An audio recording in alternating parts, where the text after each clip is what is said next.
7년 전 터진 박근혜 최순실 게이트. 이때 연루돼 감옥 간 사람들은 지금 뭐하고 있을까요? 최순실 씨, 지금은 개명해서 최서원 씨죠. 이분은 잠깐 나와 있습니다. 2037년까지 감옥에 있어야 하는데 척추가 안 좋아졌다고 수술하러 잠깐 나왔죠. 25일에 다시 들어간다는데 아무쪼록 수술 화이팅 하시고, 전직 대통령 박근혜 씨 탄핵당하고 재판으로 징역 총 22년에 벌금 180억 원을 선고받았습니다만 지금은 자유의 몸이십니다. 아마 지금쯤 집에서 맛있는 저녁 식사하실 것 같은데 2021년 크리스마스 이브 문재인 전 대통령이 박근혜 씨를 특별 사면했기 때문이죠. 여기까진 대부분 아실 것 같습니다. 그럼 혹시 이 사람들 기억하시나요?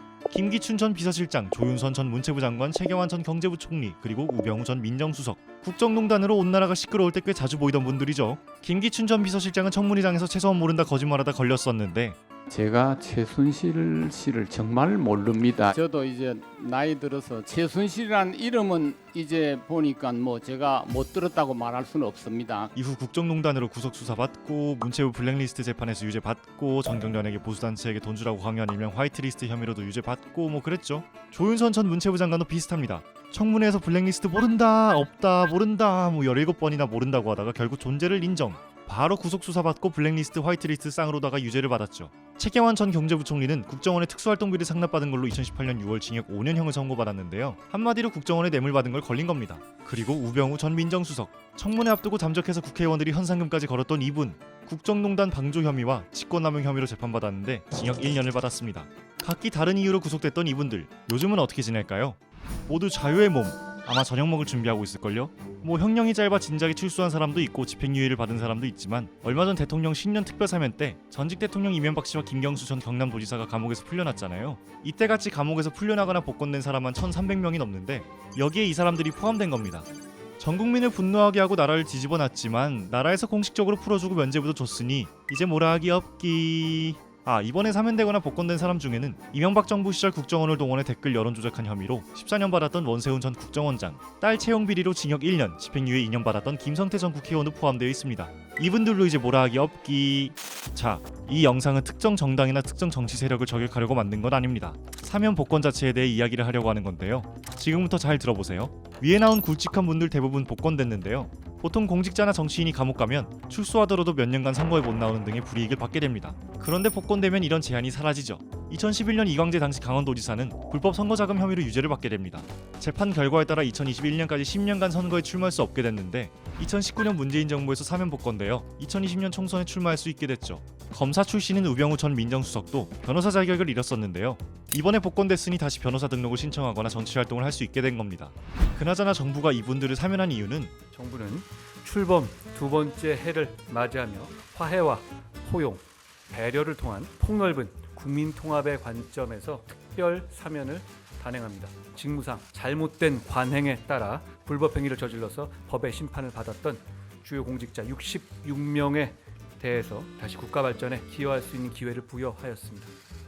국민 통합, 잘못된 관행, 국가 발전에 기여.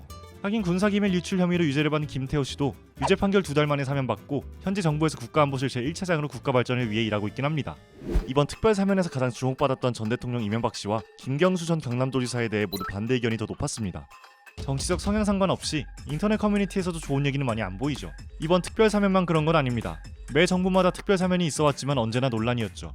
전두환, 노태우, 박근혜, 이명박 네 전직 대통령의 사면은 말할 것도 없고 최측근이나 재벌 총수 봐주기라는 비판은 쭉 있었죠. 노무현 정부에선 김대중 정부 시절 국정원장이었던 임동원, 신건 두 사람을 형 확정 5일 만에 사면시킨 적도 있습니다. 죄를 지었으면 처벌받는다라는 쉬운 법칙을 피해가는 사람들이 많다 보니 국민들이 쉽게 납득하기는 어렵겠죠. 정부의 특별 사면 논리는 언제나 비슷합니다. 국민 통합과 경제 발전. 정부가 말하는 국민통합이 분노를 유발하는 거라면 잘하고 있는 것 같고, 경제성장에 대해선 한 경제연구소가 재벌 총수에 대한 사법 처리는 기업 가치에 부정적 영향을 미치는가라는 제목으로 19년간의 사례를 분석했는데요. 재벌 총수에게 실형이 선고된 전후 한 달간 주가는 0.6% 하락하지만 오히려 가벼운 처벌인 집행유예가 나오면 1.4%가 하락했습니다.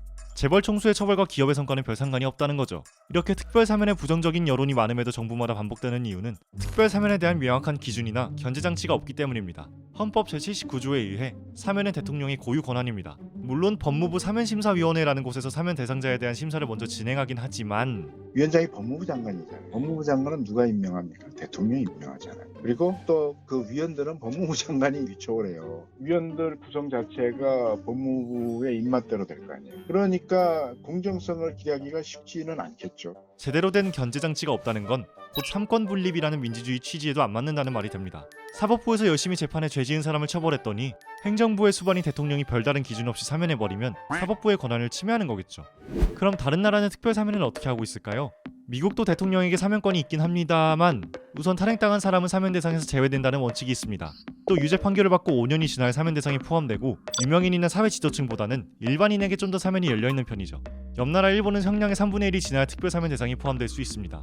독일에선 특별 사면을 하려면 굉장히 엄격한 절차를 지나야 합니다. 판결한 재판부의 의견도 구해야 하고 심사 과정도 복잡합니다. 또 동시에 특정 의무를 주기도 하는데 이 의무를 안 하면 사면을 취소하는 것도 가능하죠. 만약 앞선 나라들의 특별 사면 제도를 우리나라에 적용했으면 일찍 나올 수 있는 사람들이 몇 명이나 됐을까요? 우리나라 대통령의 특별 사면권 남용에 대한 문제는 전권 가리지 않고 꾸준히 제기되어 왔습니다. 그러나 몇십 년째 이렇다 할 변화는 없는 상황. 공정하고 정의로운 사회가 화두인 요즘 그 누구도 견제하지 못하는 이런 제도부터 손봐야 하지 않을까요? 이번 영상을 만든 PD가 추천하는 영상도 보고 가세요. 스브스 뉴스의 다른 영상을 즐기시려면 구독 버튼을 꼭 눌러주세요.